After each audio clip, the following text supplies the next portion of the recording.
Görün, Leyla Əliyevanın it qətliyamını dilə gətirən bu cavan oğlanı heyvan sevəri nə günə qoyublar. Çənəsini zadı qırıblar polislər. Sabunçunun 13 sayılı polis bölməsi.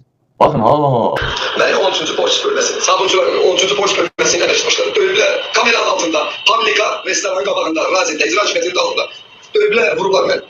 Daha bir sonra şikayət etmişəm Daxili İşlər Nazirliyinə. Mənə zəng vurub 13-cü polis bölməsi ilə əməkdaşları deyir ki, sənin azlıq, gəldik bizdə döyüləyəm. Mən evimdəyəm, yaşadığım ünvandayam. Mən sənəmi vurub qırıblar. Bu polislər mənə nə yığır, mənə təhdid edir, mənə telefonda təhdid edirlər. Vurduqları, dövdükləri az deyil. Baxın ay millət. Leylanın 2 it fabrikindən, daha doğrusu baranağından hər gün 100-150 təzə doğulan itlər aparılır, yoxa çıxarılır. İndi bilirsiniz də, Dədə Bala Zefrinin adasına uşaq aparamırlar, Alp dağlarına aparamırlar. Görürsünüz, hamısını dilə gətirdim. Mehriban Əliyev ayın oxturaraq uşaqları nə edir? Hər gün 1 ya 2 uşaq itdiyini mən efirdə deyirdim. Görürsünüz, bunlar olandan sonra 1 ildir, 1 dənə uşaq itmir. İndi gücü verdilər eşəklərə, gücü verdilər indi itlərə. İtlərin balalarını ayın oxturaraq qətliyam eləyirlər. Baxın. Niyə eləyirlər? Gəlin bax, görə niyə eləyirlər?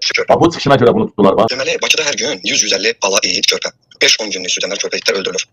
Bu işlə məşğul olur İdeya İctimai Birliyinin İdeya Heyvanlara Qayğı Mərkəzi. Həmin bu balıqxanadakı köhnə toplan, ondan da əvvəlki Sabahçı Yaşıq. Mən sual verirəm buradan oranın rəhbərlərinə, oranın arxasında dayananlara, ümumiyyətlə. Yəqin ki, oranın arxasında dayanan Leyladır. Yəqin ki, Sabahçı Yaşıq birində də toplan, yəqin Rus dilli itdir. Leyla dəli taxıcılar daxili. Yəqin bu diktatorun dəli qızı. Rus dilli itləri Sabahçı Yaşıqına ora göndərir. Adı Rus, plakatlar Rus, hər tərəfli Rus.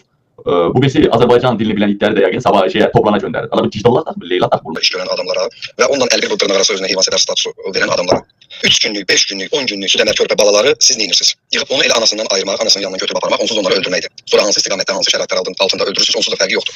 Gördünüz mü? Onun da fərqi yoxdur. Gördünüz mü? Bu da bilir niyə görə deyir, hansı şəraitdə öldürürsünüz, onun da fərqi yoxdur. Nə üçün, hansı şəraitdə? Bu da bilir ki, bu cavan oğlan da bilir ki, bu ayinlər oxuturmaq üçün bu videonu bizə bax çəkmişdilər bax. Yalnızca da o videonu dünən də istədim. Kimdə varsa mənə atsın. O vaxtı hansısa bir jurnalist çəkdi, o vaxt biraz jurnalistlər zaten əleyh var idi, hərəkət var idi, 4-5-6 il bundan qabaq. Getdilər, çəkdilər, mən efirə vermişdim onu. Belə yekə peşdə ha, belə deyək, belə ağzının diametri bəlkə də 200 metrə. Ancaq itlər üst-üstə yandırılmışdı. Ancaq itlər. Sonra jurnalist deyir ki, bax burada itləri ayinlər oxuturaraq eləyirlər. Orada işdən çıxan adam var idi. O da çəkmişdi. O da danışmışdı ki, ayinlər oxuturaraq yandırırlar. Bu işə baxan kimdir? Mehriban Əliyeva. Vaxt mən Zefrinin adasından danışanda, Arif dağlarında necə ayinlər oxutururlar, onu deyəndə mənə gülürdüm mesela. Nərmini deyirdi Mehriban Əliyeva qaçırır. Bütün qızlar, hamısını polislər qaçırır.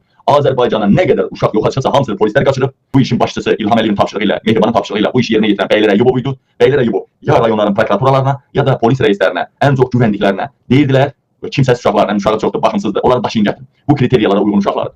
Nərmini də qaçıran onlar oldu. Bax, İmişlidə, Saatlıda qaçıran uşaqlar.